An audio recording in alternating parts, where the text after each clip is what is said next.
Hello guys, இன்றைக்கான வீடியோவில் நம்ம என்ன பார்க்க போகிறோம்னு சொல்லி பார்த்தீங்கன்னா, நம்ம நருட்டோ சீரிஸ் சாஸ்கே உச்சியாவோட ப்ளஸ் அண்ட் மைனஸை பற்றி தான் பார்க்க போகிறோம். ஸோ இந்த ப்ளஸ் அண்ட் வீக்னஸ்ன்றது நருட்டோ கேரக்டர்ஸில் உள்ள எல்லாருக்குமே இருக்கும்.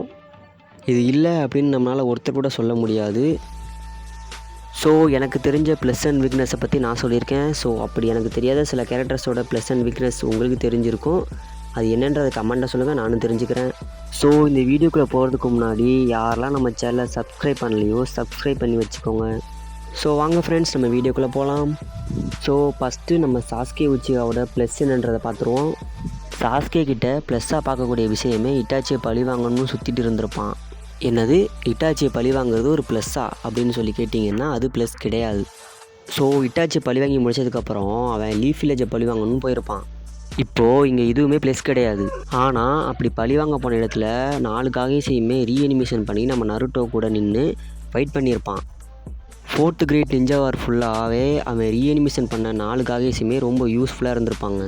ஸோ நம்ம சாஸ்கே நினச்சிருந்தா லீஃப் வில்லேஜை அழிச்சிருந்துருக்கலாம், ஆனால் அவன் அப்படி பண்ணலை.